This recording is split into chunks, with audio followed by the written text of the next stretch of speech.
Naranasan mo na bang parang ang universo ay tahimik na nag-aantay para sa iyo na gumawa ng hakbang?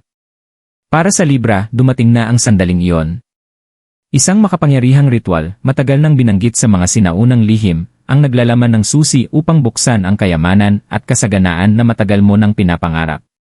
Hindi lang ito tungkol sa swerte, ito ay tungkol sa pagsasanib ng iyong sarili sa enerhiya ng universo. Ang pinto ng kasaganaan ay malapit nang magbukas, ngunit tanging kung handa ka nang yakapin ang pagbabago. Handa ka na bang kunin ang iyong karapatan at masaksihan ang iyong pinansyal na kapalaran na unti-unting magbukas sa harap ng iyong mga mata? Libra, matagal nang pabor sa iyo ang timbangan ng katarungan, ngunit ngayon, tinatawag ka ng universo upang yakapin ang iyong lakas. Matagal mong isinantabi ang pangangailangan ng iba, tahimik na naghintay ng iyong pagkakataon upang matamo ang kasaganaan na iyong pinaghirapan. Ngunit, paano kung ang susi sa pagbubukas ng iyong pinansyal na tagumpay ay hindi lamang nasa masigasig na trabaho, kundi sa mga hindi nakikitang puwersa na gumagabay sa atin? Mayroong isang ritual, isang sinaunang gawain na ipinasa-pasa sa mga henerasyon, na naglalaman ng lihim upang baguhin ang iyong kapalaran. Hindi lang ito tungkol sa kayamanan, ito ay tungkol sa pag-aalin ng iyong enerhiya sa daloy ng universo. Sa sandaling ito, nakatayo ang mga pinto ng iyong pinansyal na hinaharap, at ang tanging kailangan ay ang iyong paniniwala sa kapangyarihan ng ritual. Handa ka na bang baguhin ang iyong buhay at ipagkaloob ang kasaganaan na matagal mong pinapangarap? Ang tahimik na pakikibaka ng Libra. Para sa Libra, ang balanse ay lahat. Ipinamuhay mo ang iyong buhay sa maingat na pagtimbang sa pangangailangan ng iba, palaging nagsusumikap upang mapanatili ang kapayapaan at harmonya. Ngunit sa paghahangad na ito, madalas mong isinakripisyo ang iyong sariling mga hangarin at pangarap. Ang bigat ng responsibilidad ay matindi sa iyong mga balikat, at sa kabila ng iyong mga pagsisikap, ang tagumpay ay tila mahirap kamtin. Marahil ay itanong mo sa iyong sarili, bakit ganoon kahirap makamit ang talagang gusto ko? Ang iyong paglalakbay ay puno ng tahimik na pakikibaka, mga pagkatalo sa pinansyal, mga na-miss na oportunidad, at mga sandali ng pagdududa. Sa katahimikan ng gabi, madalas mong maramdaman na nagtataka kung ikaw ba'y tinadhana para sa higit pa sa simpleng pamumuhay. May nararamdaman kang kilig sa loob mo, isang hindi nasambit na pananabik para sa kasaganaan, ngunit tila palaging malayo ito. Marahil ay sinubukan mo nang i-manifest ang iyong mga pangarap, ngunit wala namang makabuluhang nangyari. Ang mga ritual, ang mga affirmations, tila walang epekto, at naiwan kang nagdududa sa proseso ng pagbabago. Ngunit, sa kabila ng mga pagdududa, may bahagi sa iyo na alam, hindi ito ang wakas. Sa kaibuturan ng iyong puso, nararamdaman mo ang presensya ng isang mas mataas na puwersa na gumagana, isang bagay na naghanda sa iyo para sa mismong sandaling ito. Napagdaanan mo na ang mga pagsubok, hinarap ang mga hamon, at natutunan ang mahahalagang aral sa iyong paglalakbay. Lahat ng ito ay nagdala sa iyo sa puntong ito. Ang universo ay gumagabay sa iyo, at ngayon, oras na upang mag-alin ka sa makapangyarihang mga puwersa nito. Ang ritual na iyong isasagawa ay magiging susi upang buksan ang mga pinto na matagal mo nang hinahangad. Ngunit bago yon, kailangan mong maniwala na ikaw ay karapat-dapat sa kasaganaan na malapit nang dumaloy sa iyong buhay. Ang tawag para sa pagbabago. Isang gabi, habang ang malambot na liwanag ng buwan ay nagbibigay liwanag sa kalangitan, may isang bagay sa iyong kalooban na nagbabago. Tahimik ito sa simula, isang banayad na kilig sa pinakamalalim na sulok ng iyong kaluluwa. Naramdaman mo na ito dati, ang mga bulong ng isang mas mataas na puwersa. Ngunit sa pagkakataong ito, iba. May isang masuyong enerhiya sa hangin, isang pakiramdam na tinatawag ka ng universo upang magpatuloy. Ang pamilyar na bigat ng iyong mga pagsubok ay hindi na kasing bigat ng dati. Para bang ang universo ay naghintay sa iyo na makinig, upang buksan mo ang iyong puso sa mga darating na pagbabago. Habang ikaw ay nakaupo sa katahimikan, binabalikan ang lahat ng nagdala sa iyo sa puntong ito, ang mga senyales ay nagiging mas malinaw. Ginabayan ka rito. Ang mga pagsubok, ang mga sakit ng puso, ang mga sakripisyo, lahat ng ito ay naghanda sa iyo para sa mismong sandaling ito. Ramdam mo ang pagbabago ng enerhiya, ang universo na nag-aalin sa mga paraang hindi mo pa lubos na nauunawaan. Ngunit alam mo sa kaibuturan ng iyong puso na panahon na para sa pagbabago. Matagal na itong hinihiling ng iyong kaluluwa, at ngayon, handa ka nang sagutin ang tawag. Nararamdaman mo ang pressure na kumilos. Ang mga pagdududa, ang takot, at ang kawalan ng katiyakan ay nagsisimulang maglaho. Panahon na upang yakapin ang hindi alam at magtiwala sa mga banal na puwersang laging nandyan para sa'yo. Alam mong hindi mo na kayang mamuhay pa sa anino ng mga posibleng mangyari. Kailangan mong pumasok sa liwanag, magtiwala na may maganda ang inihanda ang universo para sa'yo, at simulan ang unang hakbang patungo sa buhay na matagal mong pinapangarap. Sa mismong sandaling ito, nare-realize mong ang ritual na matagal nang binanggit sa mga henerasyon, ay tinatawag ka. Panahon mo na ito. Ito na ang pagbabago na matagal mong hinihintay. Pagsagawa ng ritual. Narinig mo na ang mga bulong tungkol dito, ipinasa-pasa bilang sagradong kaalaman, isang sinaunang ritual na may kapangyarihang magbukas ng mga pinto ng kayamanan at kasaganaan.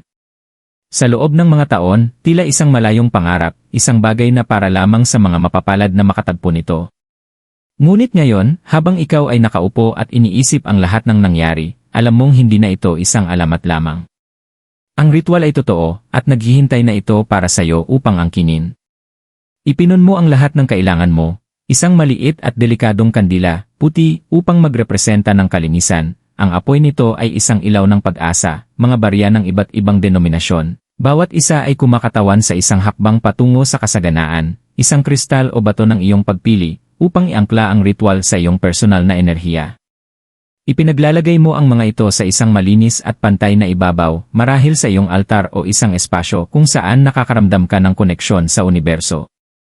Tahimik ang kwarto, maliban sa banayad na bulong ng hangin sa labas, na nagdadala ng enerhiya ng pagbabago. Habang sinusindihan mo ang kandila, isang alon ng init ang bumalot sa kwarto. Ang liwanag ay kumikislap at sumasayaw, ang mga anino ay tila kumikilos sa ritmo ng iyong mga iniisip.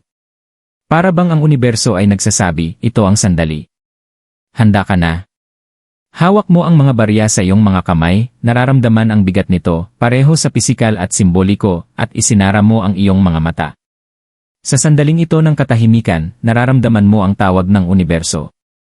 Tinatawag ka nitong pumasok sa iyong kapalaran. Bumuntong hininga ka ng malalim at sinimulan mong bigkasin ang mga salita ng ritual.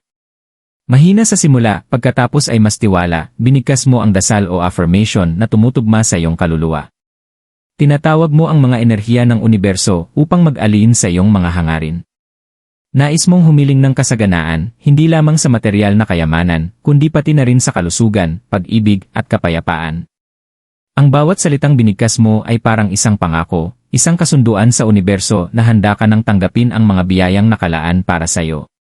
Habang tumutok ka sa apoy ng kandila, nagsimulang magbago ang enerhiya sa kwarto. Ito'y naging mas mainit, mas maliwanag. Ang mga barya ay tila kumikinang, para bang tumutugon sa iyong enerhiya. Nakaramdam ka ng malalim na kapayapaan na bumabalot sa iyo. Ang ritual na ito ay higit pa sa isang set ng aksyon, ito ay isang pagbabagong loob. Sa sandaling ito, hindi ka lang nagsasagawa ng ritual, ikaw ay nag-aalin sa mga abundant na puwersa ng universo. Ang pagbabago ng enerhiya. Habang nagpapatuloy ka sa ritual, may isang hindi inaasahang pangyayari, ang hangin sa paligid mo ay tila nagbago. Sa simula, banayad ito, halos hindi maramdaman. Isang malambot at banayad na simoy ng hangin ang umuugong sa espasyo, kahit na ang mga bintana ay nakasarado. Ang kumikislap na apoy ng kandila ay naging mas matatag, ang liwanag nito ay naging mas maliwanag at mainit, parang tumutugon sa iyong lumalaking pakiramdam ng layunin. Para bang ang universo ay nagsisimulang magbigay pansin sa iyong mga intensyon, nag-aalin sa iyong mga hangarin. Nararamdaman mo ang isang pagbabago sa loob mo, isang kilig sa iyong puso na hindi mo maipaliwanag. Ang ritual ay hindi na lamang isang pagsasanay, ito ay isang buhay na puwersa, nag-ugnay sa iyo sa isang bagay na higit pa sa iyong sarili. Para bang ang mga hangganan sa pagitan mo at ng banal ay naglalaho, at sa banal na espasyong ito, ang universo ay ibinubulong sa iyo ang mga lihim nito. Hindi ka lamang isang pasibong kalahok sa sandaling ito, ikaw ay isa sa mga enerhiya ng kasaganaan, at ang mga ito ay dumadaloy sa iyo ngayon. Ang mga barya na nasa iyong mga kamay ay tila nanginginig sa enerhiya. Pakiramdam mo ay magaan, mainit at parang buhay. Alam mong ito na ang senyales na hinihintay mo, ang universo ay kinikilala ang iyong kahilingan, at ang daloy ng kasaganaan ay malapit nang magsimula. May isang tahimik na kasiyahan sa iyong dibdib, isang pakiramdam na may isang makapangyarihang nangyayari. Hindi ka na naghihintay ng pagbabago, ito ay nangyayari ngayon, sa tunay na oras. Sa malayo, naririnig mo ang isang malambot na tunog, isang chime, ang kaluskos ng mga dahon, o baka naman hangin lang. Ngunit alam mo, sa kaibuturan ng iyong puso, na ito ay isang senyales. Binibigyan ka ng universo ng pagpapala nito. Ang espasyo sa paligid mo ay puno ng posibilidad, at sa kauna-unahang pagkakataon sa matagal na panahon, nararamdaman mong parang lahat ay umaalin ng tama. Ang mga pagsubok, ang mga pagdududa, ang mga takot, lahat ng ito ay nagsisimulang maglaho sa likuran. Sa sandaling ito, ikaw ay eksaktong nasa tamang lugar, ginagawa ang eksaktong bagay na itinadhana mong gawin. Habang binubuksan mo ang iyong mga mata, napansin mong ang liwanag sa kwarto ay nagbago. Tila ito ay naging mas buhay, mas maliwanag. Mayroong malambot na glow na hindi naroroon bago, isang senyales na ang enerhiya ay nagbago. Ang ritual ay gumagana.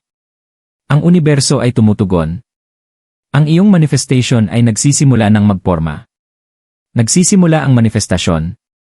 Sa mga araw na sumusunod sa ritual, isang hindi pangkaraniwang bagay ang nagsisimulang mangyari. Sa simula, banayad ito, mga maliliit, halos hindi maramdamang pagbabago sa iyong buhay. Napansin mong ang iyong mga iniisip ay mas malinaw, mas nakatutok. Ang karaniwang ulap ng hindi pagkakatiyak ay nawala, pinalitan ng isang bagong pakiramdam ng kaliwanagan. Para bang ang universo ay nagbigay linaw ng daan para sa iyo, pinapayagan kang makita ang mga oportunidad na dati ay nakatago sa harap ng iyong mga mata. Ang unang senyales ay dumating sa pamamagitan ng isang hindi inaasahang tawag sa telepono. Isang oportunidad sa negosyo, isa na matagal mong hinihintay ngunit hindi inisip na mangyayari. Ang alok ay masagana, higit pa sa iyong inaasahan. Hindi lang ito tungkol sa pera, ito ay tungkol sa mga pinto na binubuksan nito, mga koneksyon na dumarating, at mga posibilidad na lumilitaw. Ramdam mo ang isang pagsabog ng kasiyahan habang nare-realize mo na ang ritual na isinagawa mo ay nagsisimula ng mag-manifest sa iyong realidad. Ito pa lang ang simula. Pagkatapos, isang bagong senyales ang dumating, isang sorpresa na tseke sa mail. Hindi ito malaki, ngunit sapat na upang mapatigil ka at magngiti. Ang halaga ay simboliko, isang konkretong representasyon ng kasaganaan na dumadaloy sa iyong buhay. Napagtanto mo na ang universo ay hindi lamang tumutugon sa malalaking galak, nagsisimula ito sa maliliit, makulay na mga hakbang na kumukolekta sa paglipas ng panahon. Bawat manifestasyon, kahit gaano ito kaliit, ay paalala na ang ritual ay gumagana, na ang universo ay nakahanay sa iyong mga hangarin. Habang lumilipas ang mga araw, mas marami pang oportunidad ang nagsisimulang lumitaw. Napapansin mong nakikilala mo ang mga bagong tao, mga individual na hindi lamang mabait kundi labis din ang pagsuporta sa iyong mga pangarap. Isang kaibigan hindi mo pa nakakausap ng ilang taon ang biglang kumonekta, nag-aalok ng ideya para sa isang kolaborasyon na maaaring magdala ng malaking kita. Pati ang iyong mga relasyon ay nagsisimulang magbago, parang ang enerhiya sa paligid mo ay nagbabago, nag-aalin sa kasaganaan na tinawag mo sa iyong buhay. Ang pinakamalalim na pagbabago, gayunpaman, ay nangyayari sa loob mo. Hindi mo na nararamdaman ang parehong pagdududa o kakulangan na dating humahadlang sa iyo. Sa halip, ikaw ay puno ng tahimik na tiwala, isang kaalaman na ikaw ay karapat-dapat sa kayamanan at tagumpay na dumadaloy patungo sa iyo. Ang universo ay hindi na isang malayo, abstract na konsepto, ito ay isang kasalukuyan, aktibong puwersa sa iyong buhay. Ang ritual ay nagbago hindi lamang ng panlabas na mundo, kundi pati na rin ang iyong panloob na kalagayan. Nagsimula na ang manifestasyon at alam mong ito pa lamang ang simula. Marami pang mga biyaya, mga oportunidad at kasaganaan ang darating. Ang malaking pagbabago.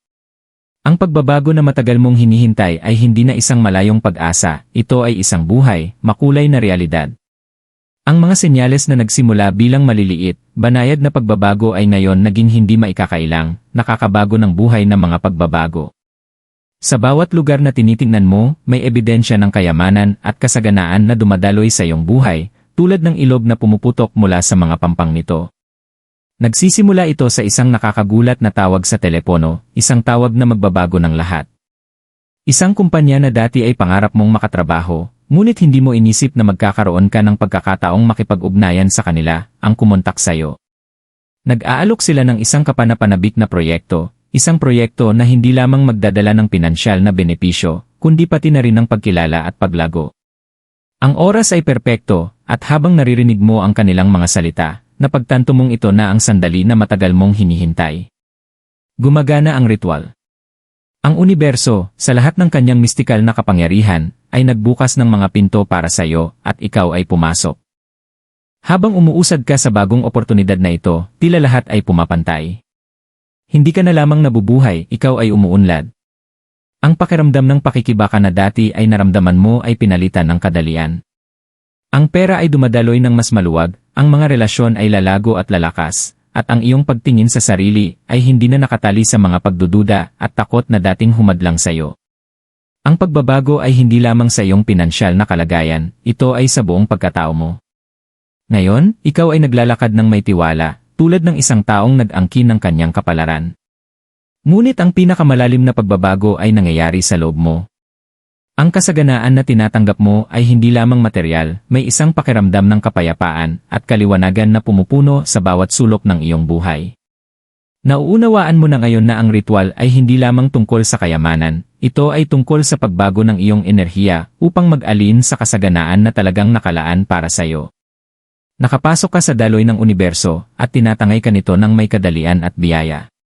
Paglingon sa nakaraan, mahirap paniwalaan kung gaano kalayo na ang narating mo. Ang dating tila imposibleng mangyari ay ngayon ang iyong realidad. Ang ritual ang naging susi, ngunit ang iyong pananampalataya, ang iyong paniniwala, at ang iyong kahandaang yakapin ang pagbabago ang nagbigay daan upang magbukas ang malaking pagbabagong ito. Pumasok ka sa isang bagong yugto ng iyong buhay, isang yugto na puno ng walang katapusang posibilidad at ang hindi maikakailang kaalaman na ikaw ay nasa tamang lugar, sa tamang oras. Libra, ngayon ay nabuksan mo na ang pinto patungo sa isang bagong kabanata ng iyong buhay, isang kabanata kung saan ang kasaganaan, pag-unlad, at tagumpay ay dumadaloy ng walang hirap patungo sa iyo. Ang ritual na isinagawa mo ay simula pa lamang. Hindi ang ritual mismo ang may kapangyarihan, kundi ang iyong kahandaang mag-alin sa mga enerhiya ng universo at buksan ang iyong sarili sa mga biyaya na matagal nang nakalaan para sa iyo. Ipinakita sa iyo ng universo na ang susi sa pagbabago ay nasa loob mo. Sa bawat manifestasyon, unti-unti mong naiisang hakbang patungo sa iyong banal na layunin, ang iyong karapat-dapat na lugar sa mundo ng kasaganaan.